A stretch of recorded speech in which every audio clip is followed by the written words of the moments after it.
is actually in reference to constellations, which interestingly enough occur at the exact same time as the great cycle prophesied by the Maya, as well as many other cultures. As said before, pantheistic rituals are prevalent in all monotheistic religions today. Circumcision is a pagan ritual, marking males in a ceremonial fashion. Weddings are pagan by nature in the wearing of a ring, which symbolizes the ring of Saturn. Funerals follow the same pagan-derived ritual when a sacred geometrical tomb is placed over a grave to embody and immortalize the spirit.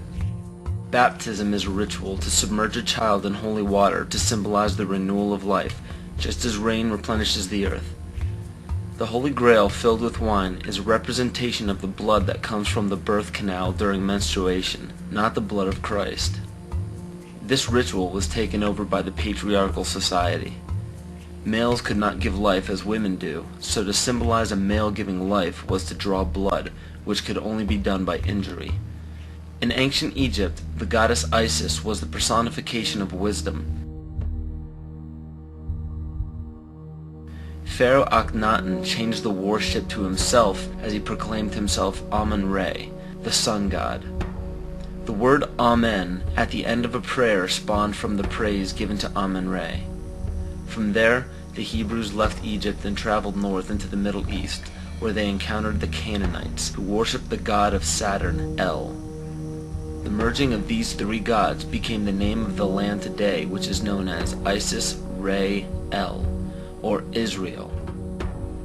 98% of Judaism is based around the worship of Saturn. And the sacred day of worship is Saturday. The worship practice on Sunday is originated from the Egyptians who worshipped the sun god. Most people simply pass these things off and never question their origins, but this just scratches the surface of the pagan influence over the present day. It is not just found in religions, it is found right here in our own backyard.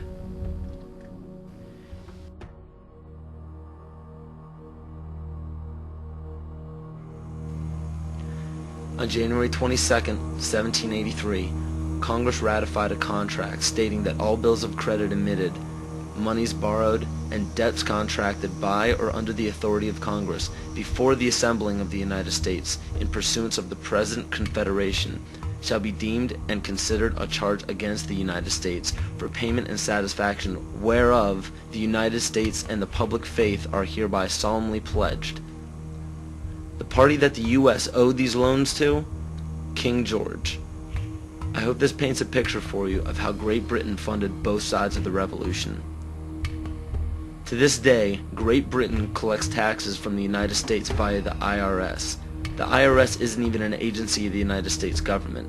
If you don't believe me, look up IRS publication 6209. The FCC, CIA, FBI, and NASA were never part of the United States government. The U.S. government only holds shares of the stock in various agencies. Social security numbers are also issued by the UN through the IMF.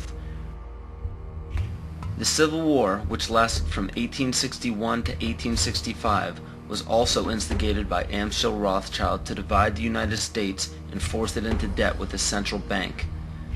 The goal was to put the country of the U.S. back into the hands of Britain through huge loans taken out for munitions. To do this, it was crucial to put a controversial issue in limbo such as slavery.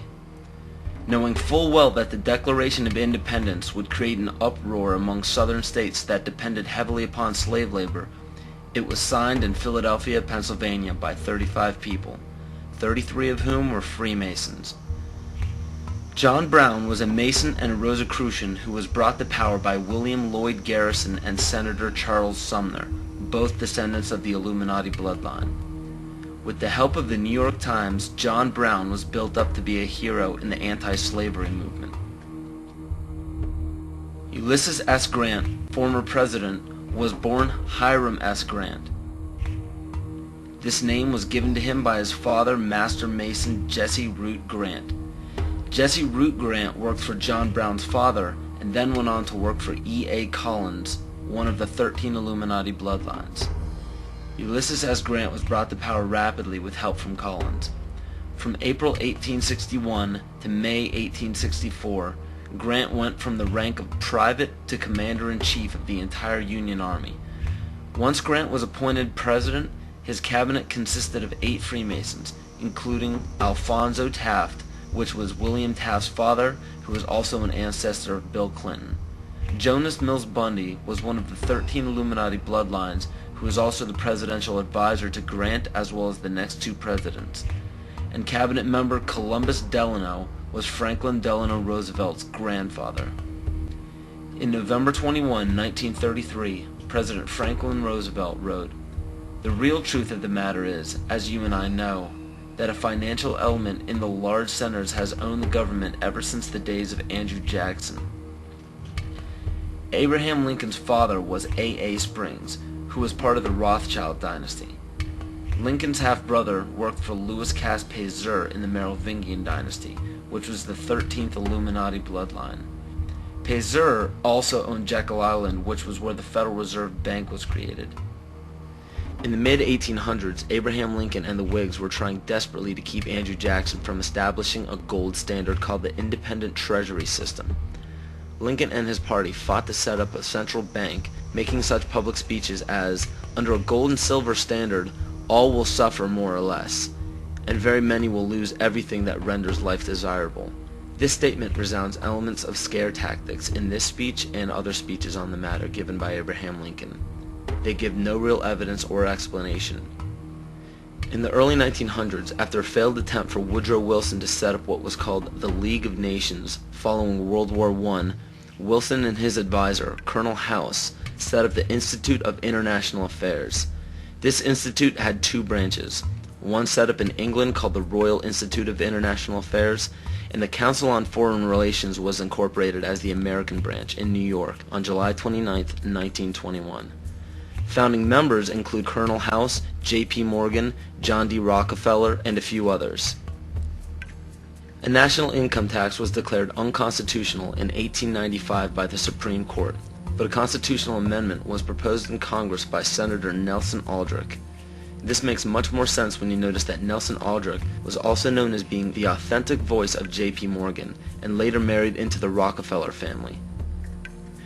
Today, 27 to 35% of American workers' pay is taxed, and this money goes to a central bank called the Federal Reserve, or the Fed. For those of you who are unaware of the Federal Reserve Bank and what it is capable of, it is a non-government-owned bank that provides the U.S. with all of its currency. They control the inflation rate by the amount of money in circulation. Yet the most amazing aspect of the central bank is the suspension of specie payments, in which the Fed can refuse to pay their obligations, yet taxpayers must pay their debts or go bankrupt. In other words, the suspension of specie payments is the central bank's right to breach a contract with no penalty whatsoever. In even simpler terms, it's called theft. How is it that the Fed is allowed to breach any contract they wish without penalty from the government? The answer is simple. The Federal Reserve Bank has power over the government instead of under it. Carroll Quigley, Bill Clinton's mentor while at Georgetown University, wrote of central banks, "They want nothing less than to create a world system of financial control in private hands, able to dominate the political system of each country and the economy of the world as a whole, controlled in a feudalist fashion by the central banks of the world acting in concert, by secret agreements arrived at in frequent private meetings and conferences." It is important to note that nearly all of the founders of the Federal Reserve Bank were involved in the conception of the Council on Foreign Relations. Since 1934, when the Fed was established, almost every United States Secretary of State, all Secretaries of War or Defense since Henry L. Stimson, almost every head of CIA since Allen Dulles, nearly all presidential candidates, Dwight D. Eisenhower, JFK, Richard Nixon, and Bill Clinton were members of the CFR. George Bush Sr. was actually the CFR director from 1977 to 1979. Understand that all of these high-ranking government positions were lobbied into place by the organizations set up by the international banking cartel. There are secret meetings held everywhere by many of the same members in the Trilateral Commission, the Bilderberg Group, the Club of Rome, the United Nations, and the 2 branches of the Institute of International Affairs.